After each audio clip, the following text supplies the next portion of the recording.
Most people, when they hear 9/11, instantly think of New York City, 2001, the falling towers, the chaos, the moment the world changed. But few know that there's another September 11th, a different 9/11, that also shook the world. Not in the United States, but in Santiago, Chile, not in the 21st century, but in 1973. It was a Tuesday morning when jets flew over the capital. Tanks rolled into the streets, radio stations were taken over, and a democratically elected president found himself trapped inside his own palace, under siege by his own military. This is the story of Chile's 9/11, a day that would forever reshape Latin America, send shockwaves through global politics, and raise questions that still echo in Washington today. And yet, in most American classrooms, you'll never hear a word about it. Let's change that. To understand what happened on that fateful day in 1973, we have to rewind a bit. Let's go back to the 1960s, a time of revolution, unrest, and transformation all over the world. In the United States, civil rights protests were erupting. In Cuba, Fidel Castro had just taken power, and in South America, the winds of change were blowing.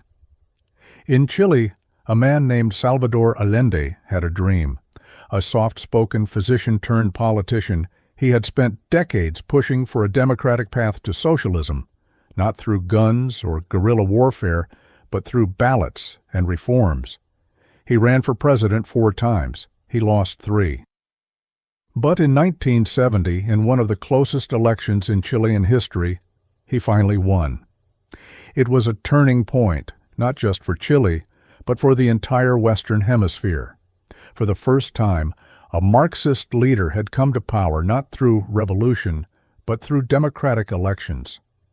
To many Chileans, especially the working class and the poor, Allende's victory was a beacon of hope.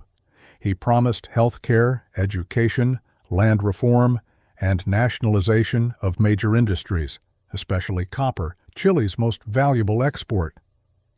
To others, particularly Chile's wealthy elites, conservative political parties, and powerful business interests, he was a threat to the economic order, a threat to private property, a threat to stability. And to some people in Washington, he was something else entirely, a dangerous symbol, a socialist president in the Americas, right in the Cold War backyard of the United States. This, they feared, could not stand. Back then, the U.S. government was deeply engaged in a global struggle for influence against the Soviet Union. It was the age of proxy wars, coups, and covert operations. Vietnam was in full swing. Tensions in Latin America were high. And the idea of another Cuba, another ally for Moscow in the Western Hemisphere, was unacceptable to many in Washington. President Nixon and his national security advisor, Henry Kissinger, made it clear they didn't want Allende in power. And from declassified documents released years later, we now know just how far they were willing to go. In a memo from 1970, just days after Allende's election, Nixon reportedly told CIA Director Richard Helms to make the economy scream in Chile, to undermine Allende's government and prevent him from taking office, or at least from succeeding if he did. And so the stage was set. For the next 3 years, Chile became the focus of one of the most complex and controversial covert campaigns in modern history. The CIA funded opposition newspapers, anti-government strikes, and political parties working to destabilize Allende. Economic pressure was applied. Loans were frozen. Credit was withheld. At the same time, inside Chile, Allende's government pushed ahead. He nationalized the copper mines, which were previously owned by U.S. companies. He redistributed land. He froze prices on basic goods. He increased wages. And for a while, many ordinary Chileans celebrated. Health clinics opened in rural areas. Literacy rates rose. There was a sense that the country was being rebuilt from the ground up. But problems also started to pile up.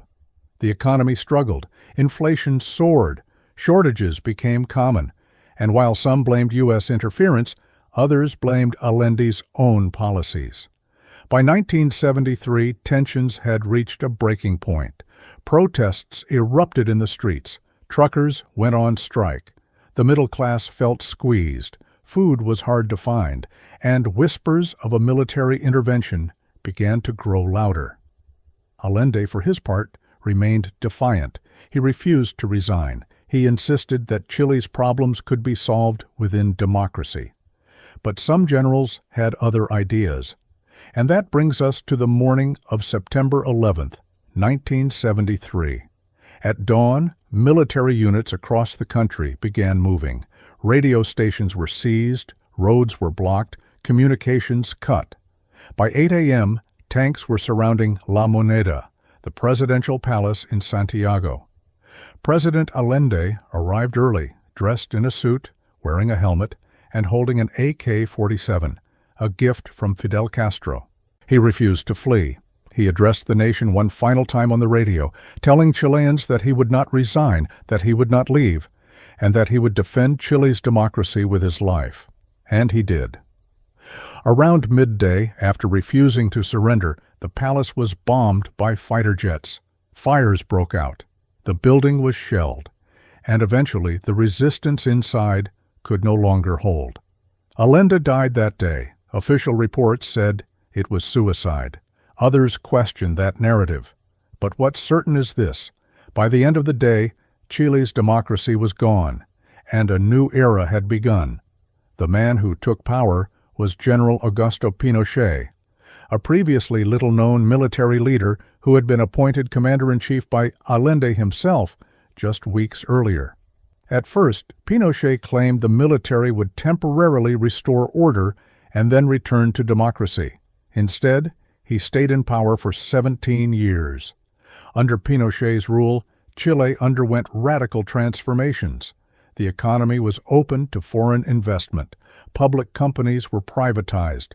New free market reforms were introduced, with advice from economists trained in the United States, sometimes called the Chicago Boys. But there was a dark side. Tens of thousands of people were detained. Torture centers were established. Thousands disappeared, their families never learning what happened to them. A climate of fear gripped the country. Many of these actions were justified in the name of fighting subversion or communism. For decades, some in Washington quietly supported the regime, seeing it as a bulwark against Soviet influence. Others, particularly in human rights circles, were horrified. Eventually, even the U.S. Congress began investigating the events of 1973 and the role the United States had played. The Church Committee, in the mid-1970s, uncovered volumes of documents and testimony showing the extent of American involvement in Chile's political affairs, from funding media campaigns to communicating with dissident generals. But the debate never fully ended. To this day, questions linger about how much was known, how much was planned, and whether different choices could have prevented what happened. For many Chileans, September 11th isn't just a date remembered from television footage in 2001. It's a wound that still hasn't fully healed. The image of the smoking palace, the voice of Allende on the radio, the years of silence that followed. Each year, on September 11th, Chile holds commemorations.